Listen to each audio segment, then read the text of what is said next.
Matthew chapter 18. At that time, the disciples came to Jesus, saying, "Who then is greatest in the kingdom of heaven?" And Jesus called a little child to him and set him in the midst of them and said, "Assuredly I say to you, unless you are converted and become as little children, you will by no means enter the kingdom of heaven. Therefore, whoever humbles himself as a little child is the greatest in the kingdom of heaven. Whoever receives one child like this in my name receives me. But whoever causes one of these little ones who believe in me to sin, it would be better for him if a millstone were hung around his neck and he were drowned in the depth of the sea. Woe to the world because of offenses. For offenses must come, but woe to the man by whom the offenses come. And if your hand or foot causes you to sin, cut it off, cast it from you. It is better for you to enter into life lame or maimed rather than having 2 hands or 2 feet to be cast into the everlasting fire. And if your eye causes you to sin, pluck it out, cast it from you. It is better for you to enter into life with 1 eye rather than having 2 eyes to be cast into the hell fire. Any comments on that? Number 1, very simply, the kingdom of heaven is simple. What he's saying, really, a child can understand this. You got to be very humble yourself, be very innocent. And then again, he says, he does something with the children. He says, whoever offends this child, basically says, you're going to hell. Maybe the abortionists need to read that scripture, huh? Yeah, whoever causes one of these little ones to believe me to sin, it better if a millstone hung around his neck, cast into the sea. Then he warns about offenses, people committing sin. As long as you're not the one doing it, otherwise you got a problem. And of course the hyperbole, you got something in your life that offends you, that's hurting you, get rid of it. I was thinking some people might take that very literally. Yeah. People might chop off their hands. Well, Muslims do that, yeah. That's and basically Jesus had this knack of teaching with hyperboles, which means it's an exaggeration of truth, getting the point across. So if you have a problem with stealing, so if your hand is a problem, if your eye is a problem, your feet is a problem, it's better to do without it than to go into hell. So basically what he's saying is get rid of whatever that problem is, get rid of it, cut it out of your life, no matter what it is. It's not a physical thing, it's more of a mental thing. Get rid of it, okay? And the point is every one of us has an Achilles heel. We're all different, okay? Gregory, that was you that chimed in earlier. So we all got an Achilles heel. And we generally know where our weaknesses is. And his problem is that you just focus on the weakness. You know what it is, deal with it, okay? It's better to deal with it now than wait till the end and find out, you're not going to make it. Verse 10, take heed that you do not despise one of the little ones. For I say to you that in heaven their angels always see the face of my Father who's in heaven. For the Son of Man has come to save that which was lost. What do you think? If a man has 100 sheep, one of them goes astray, does he not leave the 99 and go to the mountains to seek one that is strayed? And if he should find it, assuredly I say to you, he rejoices more over the sheep than over the 99 that did not go astray. Even so, it is not the will of your Father who is in heaven that one of these little ones should perish. Again, the importance of those that stray away. And he says it's more important to go after the lost. The ones that are here we've already got. Some people don't understand that, but it's like the prodigal son. The father dealt very well with the son when he came home, and of course the son that stayed home was very upset. But Jesus said, no. And again, beware of how you treat the little ones. Verse 15. Moreover, this is the area where a lot of people take out of context, okay? Moreover, if your brother sins against you, go and tell him his fault between you and him alone. If he hears you, you have gained your brother. But if he will not hear you, take with you 1 or 2 more, and by the mouth of 2 or 3 witnesses every word may be established. If he refuses to hear them, tell it to the church. If he refuses even to hear the church, then let him be to you like a heathen and a tax collector. So you understand that there's ways to handle difficulties. You see a brother or sister committing something that's wrong as sin. You don't go tell other people about it, you go to the person. Now if that person doesn't want to listen, you grab somebody else, 2 or 3 other people, bring them, so they can verify it. And after talking with them, they still don't agree with you, then you bring it to the church. And if still they don't listen, then basically they're cast out. The Bible is very clear, have nothing to do with them. And that's a difficult area to do. It's difficult for pastors a lot. A lot of churches no longer want to handle discipline, but you have to do it.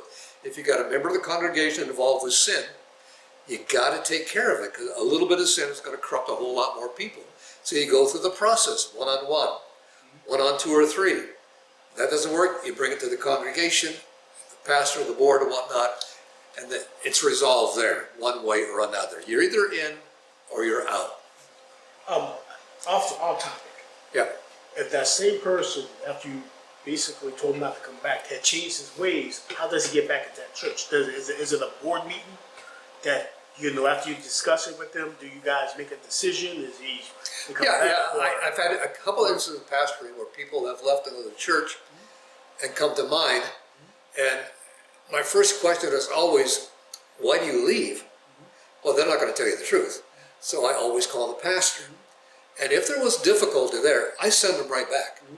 You go back to him, then you come back here. And then what I would do in that case is I let the board know. But the person has to rectify it with the previous pastor. They don't have to go back there if they don't want. But I don't want you coming here because you got something against that pastor. You go back there and sit down with him, explain everything, and apologize, and then you're welcome here. And to become a member of the church, and you're welcome. But remember, that's going to go before the board. The board's going to know everything. This is the situation here now. Then again, I had a mandatory waiting period for any membership. You had to be in the church at least, I think it was 3 months at least, attending regularly, so we can know you're a regular attender, get an idea of your personality, your da-da-da-da-da-da. And then the membership, when you applied for membership, that always went before the board. And then the board voted on it, and we took them into membership. But again, it's something churches don't want to do. They just, and I've been in a lot of churches like that, where oh yeah, you're always welcome. You know, I'm thinking, no, that's not true. You're welcome, but only if you come here and you get good graces of your previous pastor. Okay, the next verse was 8:10. Assuredly I say to you, whatever you bind on earth will be bound in heaven. Whatever you loose on earth will be loosed in heaven. And here we go. And again I say to you, that if two of you agree on earth concerning anything that they ask, it will be done by the Father in heaven. For where 2 or 3 are gathered together in my name, I am there in the midst of them. This is the scriptures that's constantly taken out of context. The whole context of this section deals with church discipline. It has nothing to do with anything else. And this, it's like fingernails on a chalkboard when somebody quotes this. Where 2 or 3 are gathered together, he's in our midst. No, he's not. It doesn't mean that. What it means is, if you have something against somebody, Jewish law requires 2 to 3 witnesses. So what God is saying here, if you got 2 or 3 witnesses that are verifying this, then I'm there with you. In other words, I'm the judge. It's done. That's the only thing it pertains. The other way around, what people quote, literally is unscriptural. Because what you're saying then is, I can't get into the presence of God by myself. Well, of course I can. I don't need 2 or 3 people to come into the presence of God. But I've seen too many preachers do that. Well, 2 or 3 are gathered together. God is that, so we got more than 2 or 3. That means God is here. No, it doesn't. You can have 100 people there. It doesn't mean God is there.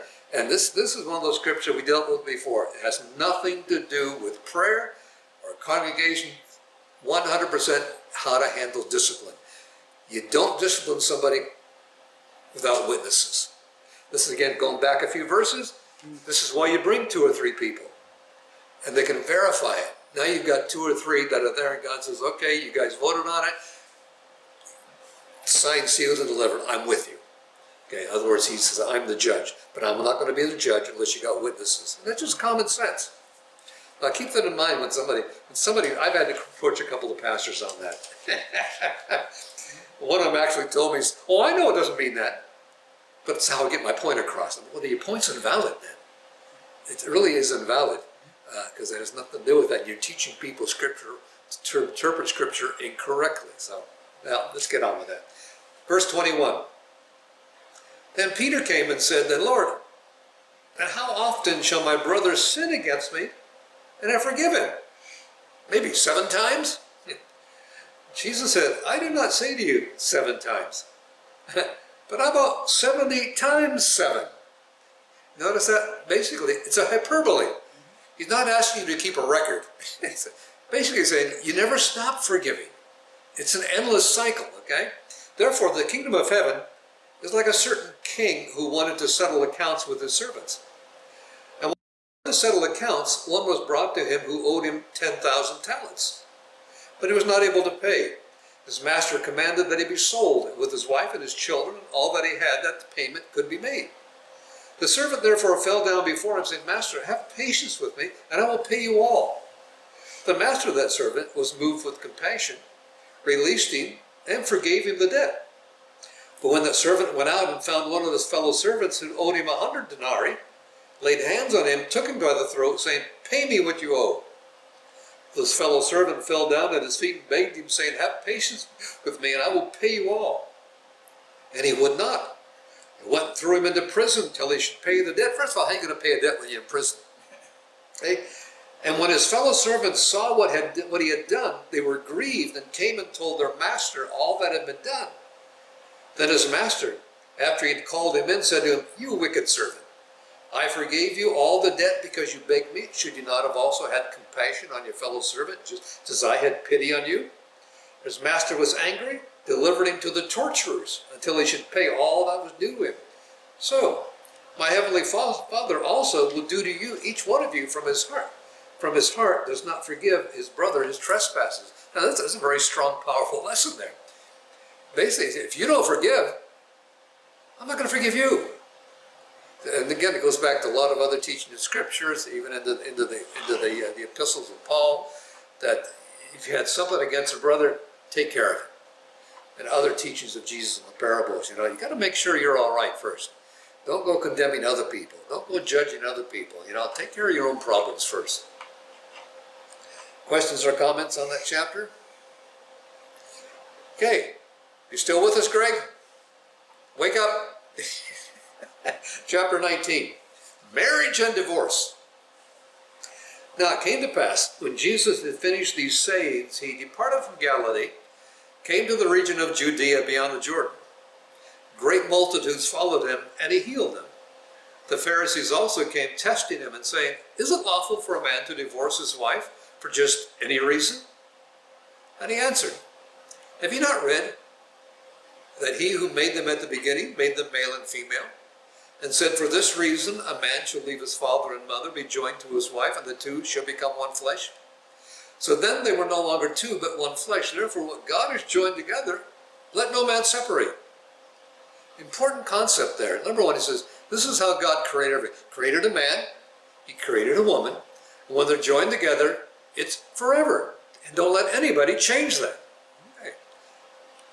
So then he said, they said, why then did Moses command to give a certificate of divorce and put her away? And he said, Moses, because of the hardness of your hearts, permitted you to divorce your wives, for from the beginning it was not so. And I say to you, whoever divorces his wife, except for sexual immorality, and marries another, commits adultery. Whoever marries her who is divorced commits adultery. And his disciples said, if such is the case of the man with his wife, it is better not to marry. So, important lessons here. It's sad to say, this isn't followed today in our churches. Okay, marriage is an eternal thing. Divorce is allowed in the case of infidelity. Infidelity does not mean you made a mistake. It is a continued habit of. It is somebody who continually breaks that marriage bond. And later on, Paul deals with it. The partner that continually, how would we put it, maybe has extramarital affairs, okay? They're the ones that are breaking the covenant, not you. That's where Paul is very clear. The believer now is free. You didn't break the covenant, they did. The marriage can only be dissolved on the basis of sexual immorality, okay? Now he goes a little further here. So, when the person divorces, they can't remarry. If they remarry, they are committing adultery, and the person who marries them is now an adulteress. Churches don't follow that today. I mean, you think about it. Now, there's a difference between getting divorced when you're not a Christian and getting divorced. So, to clarify issue, okay? He's talking to the church here. People who know better. Now, those who were married and divorced long before they've been Christians, once they've been Christians, obviously you're forgiven, okay? That's a different story altogether. But you're dealing with people who know better. And I've seen this happen in churches. Now, couples get divorced, and then suddenly they're remarried. Something like I know somebody right now that just happened. They used to attend here, and they went to other AG churches, and then they got divorced, and she recently got remarried. So essentially, she's now living in adultery. The guy that married her is an adulteress, and what makes it sadder still, a lot of times they'll still be involved in a local church because the pastor doesn't want to have to deal with the discipline problems. And that's a heavy thing to deal with. You got to go tell somebody. And I had this, I think I shared before the story, one of my trustees, and I know I've shared it before, but somebody on the video may not have heard it, but she came to me one day, Pastor, I would like to know, I am divorcing my husband. And I said, what? I said, and what are your grounds? I just don't love him anymore. I said, you don't have biblical grounds? Well, she said, I know that. I know it's a sin. But as soon as I divorce him, I'm going to ask God to forgive me. And she couldn't comprehend the fact that she was committing sin. She just thought that I go out and actually commit a sin and God's going to forgive me. She wouldn't believe that God wouldn't forgive her. So she leaves the church, goes to another church probably 5 miles up the road, gets involved with one of the deacons up there, marries the deacon, tells the pastor she's never been married before. Now, she's had 2 previous husbands. Tells him she's never been married. He marries him, and a couple of years later, it all comes out, and of course, they're kicked out of the church. Pastor did the right thing. And so we've got to be very careful about our... Now, I've known a lot of couples, like I think of one couple now in the church who the divorce was because the wife wanted nothing to do with Christianity. And so this happens sometimes when one spouse turns to Christ, the other spouse has nothing to do with it, and therefore they initiate the divorce. And the New Testament is very clear that if the unbeliever leaves, then the believer is free. And that's just it. You didn't break the covenant. They did. They're the ones now living in adultery. And so that's hard to understand, explain sometimes, but it's a difficult area today because majority of people coming into the church, sad to say, come from divorced relationships. And it's difficult in churches like ours where we set up a biblical pattern, especially with deacons, are to be the husbands of only one wife. That's difficult today. To find somebody who's been the husband of only one wife, no marital difficulties. That is difficult. One of my deacons, we're going back years and years ago, his father was a pastor, grew up in the church. His wife decided to divorce him. And she divorced him. She was involved with the Copeland, the Hagen, all this stuff. I think I shared the story before. And then she decided, found out it didn't really work. Name and claim it didn't work, and decided she'd take off and live the life of a lesbian. But she left him. And he really came to me and says, I have to resign from the deacon. And he was correct. He did nothing wrong. But he stepped down because he felt it was improper for him to sit on the board because his wife had just left him. And I had to appreciate that. I didn't like the idea. But he was biblically correct. And these things happen. And so it's hard today to have a disciplined church in the environment and the moral character of today's world. It's extremely difficult. Especially when the world is taunting LGBTQ whole thing and the transgender thing, and we're being accused of being, all these names because we're of hate crimes. And, I don't know where that comes from. We love the gays. Love it. We're not. We don't hate them. I mean, to love the sinner is what Christ did, but he hated the sin, and that's the difference. And so in the church, we've got to learn, listen, no, we love the sinners. Sinners are always welcome. They're always welcome. Hope so. What's that? Hope so, because I know I'm one. Well, that's it. Where would we be? The point is, where would any of us be? If the church was only for good people, The church would be empty. church would be empty. You're right. I mean, it's just right. There would be nobody. I mean, Greg wouldn't be here. Yeah, I kind of smile. And that's the whole point. Okay, where do we leave off here? Oh, one more question. Yeah. I know we're not there at First Timothy yet, not like Titus, but I always wonder, does that mean that deacon can't be single? He can't be offered a job as a deacon if he's a single man because he hasn't had no wife. I always wanted to know because we read that. I would question that myself if I was a pastor. It would depend on knowing that, number one, he was not at fault. Mm-hmm. His wife left him. Mm-hmm. I would not have a problem with that. Okay. But I respected his decision. He figured in his life he needed to do that. He didn't want to. I think the word would be create a fall for someone else or have somebody else question. So for him, it was like a reputation thing. He didn't want to be the reason for somebody questioning. Therefore, to avoid somebody questioning, he felt it's better he stepped down. And I had to appreciate that. I didn't like the fact that I lost him. He never left the church. But it's the fact that he felt for that reason. He didn't want to create any problems. And so I appreciate it. But now if he were to come into the church and explain the background to me, and I could verify it, I would have no problem with him. Because it wasn't his fault. Okay? And I think that's the point. And pastors need to spend more time doing things like that. When people come into the church, we don't just accept everything carte blanche. It's a matter of, let's prove it. Let's verify it. Let's get some witnesses. Is this really the way it happened? And sometimes it's difficult to know because people can lie to you. But then if they lie to you, that's their problem. Mm-hmm. All right, thank you. Okay, where did we leave of? Okay, verse 11.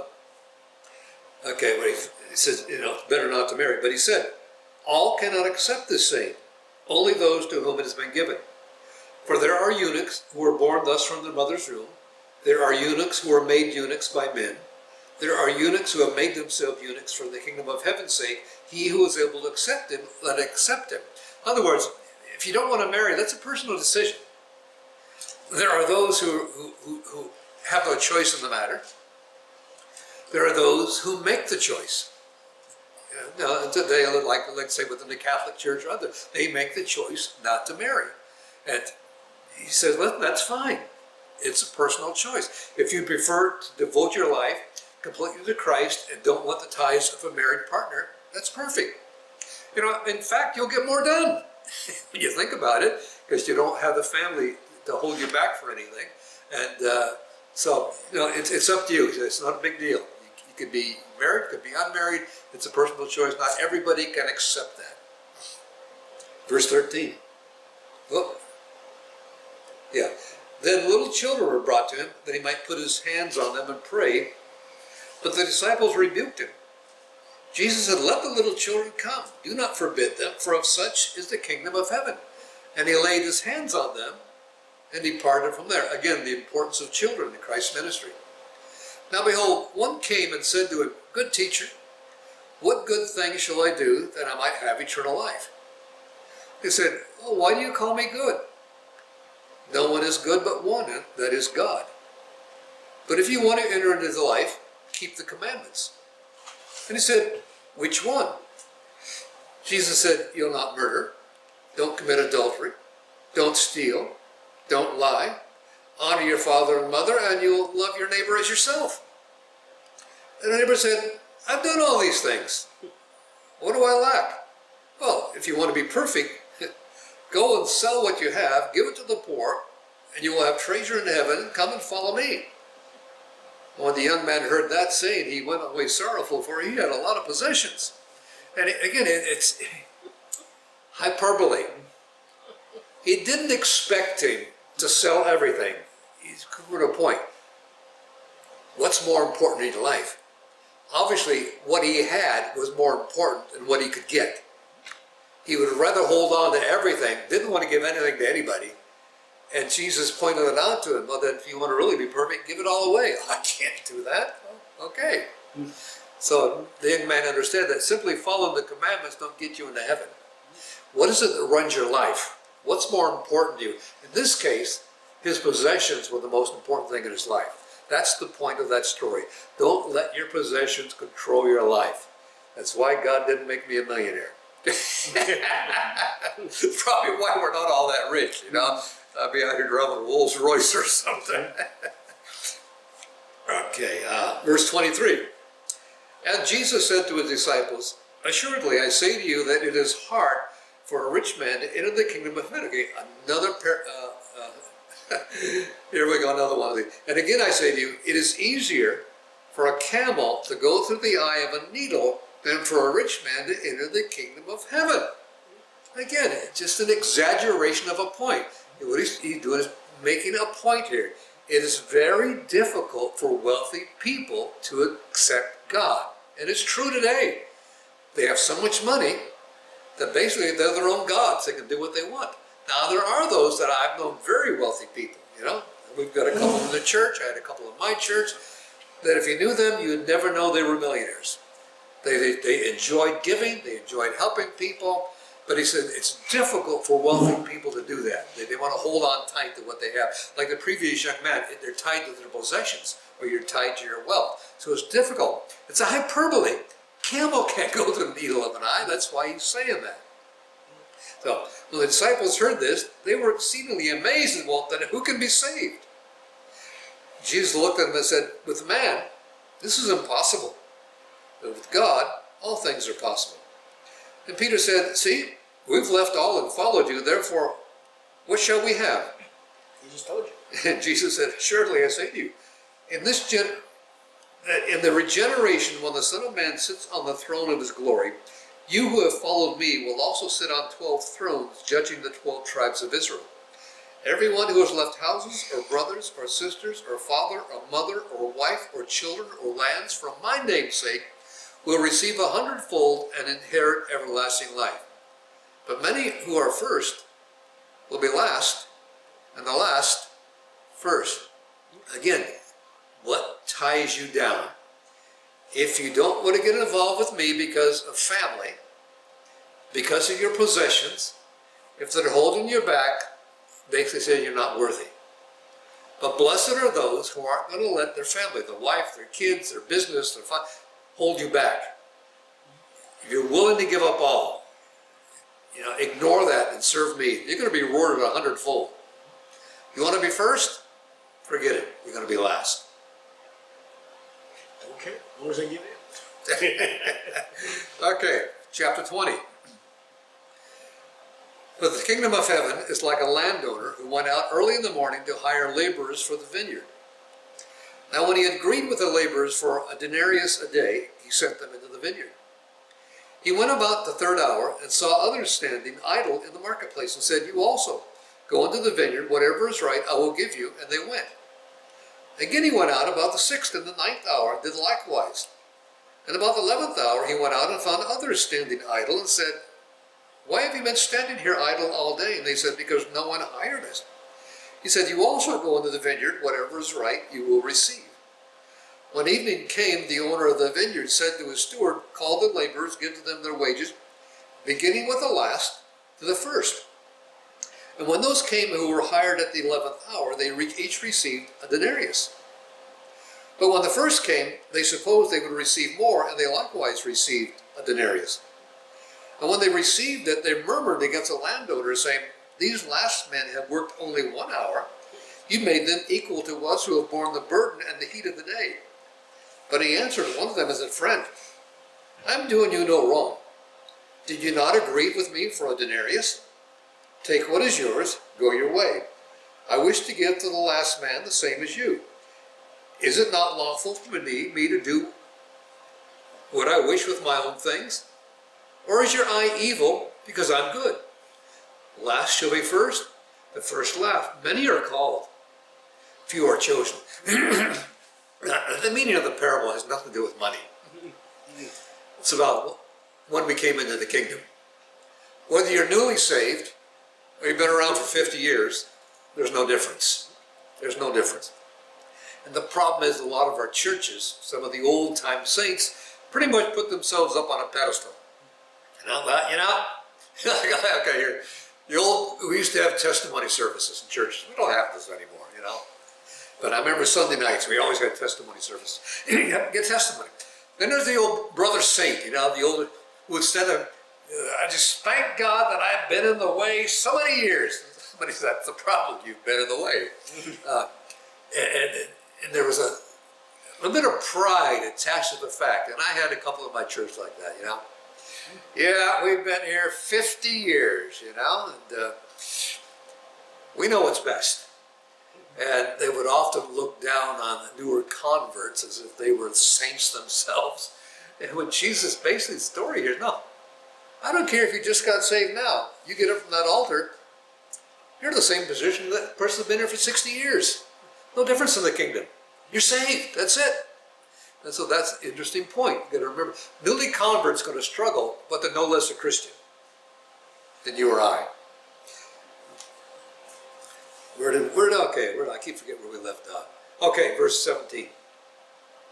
Then Jesus, going up to Jerusalem, took the 12 disciples aside on the road and said, Behold, we're going up to Jerusalem, and the Son of Man will be betrayed to the chief priests and to the scribes, and they will condemn him to death. Deliver him to the Gentiles to mock, to scourge, and to crucify, and the third day he will rise again. So here he goes now. He's letting them know what's going to happen ahead of time. I'm going to be arrested. I'm going to be tortured. I'm going to be killed. But I'm going to rise up on the third day. Now, understand, they're not going to understand this, but he's getting them heads up. Verse 20. Then the mother of Zebedee's sons came to him with her sons, kneeling down, asking him something. And he said to her, What do you wish? She said to him, Grant that these 2 sons of mine may sit, one on your right hand, the other on your left of your kingdom. That's the mother, okay? I just want to make sure that my son gets special treatment here. You know how special they are to you? So when you go in your kingdom, can you make sure one's on the right, one's on the left? I don't care about the other 10, but just make sure my sons have prominence. Now, my mom would be like that. No doubt about it, okay? Can you make sure my son sits there? I remember I was on a speaking engagement on the West Coast years ago. And the church I grew up in as a young boy.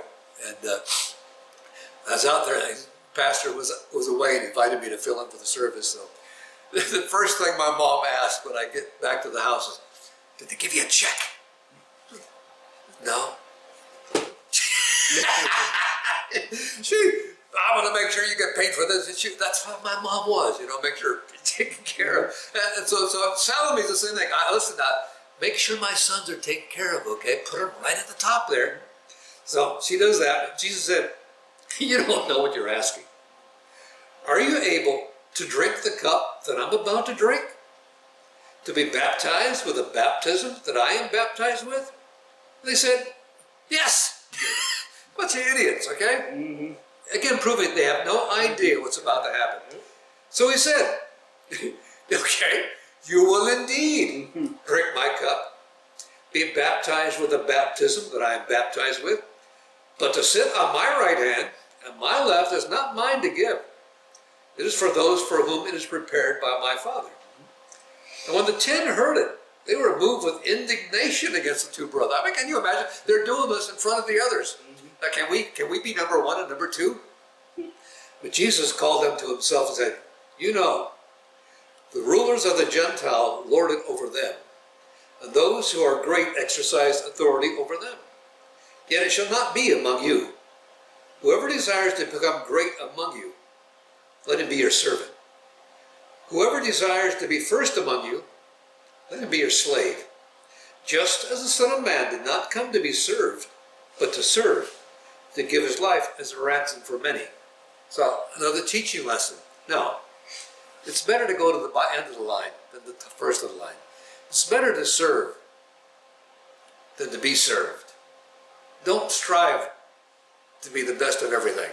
You know, basically it's humility. Okay, you know, let them know. Listen, you can't go through what I'm going through. You don't understand. And those positions are not for me to give.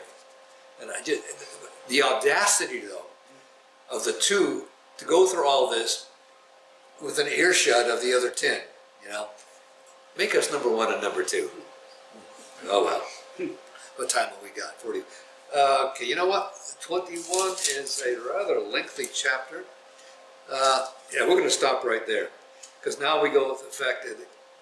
Oh wait, no, we didn't finish, did we? No, sir. Oh, where are we at? 29. Oh, I'm sorry. Okay. Two blind men. Now, as they departed from Jericho, a great multitude followed him. Behold, two blind men sitting by the road, when they heard that Jesus was passing, cried out, saying, "Have mercy on us, O Lord, Son of David." And the multitude warned them that they should be quiet. But they cried out all the more, "Have mercy on us, O Lord, Son of David." Jesus stood still and called them and said, "What do you want me to do for you?" "Lord, that our eyes might be opened."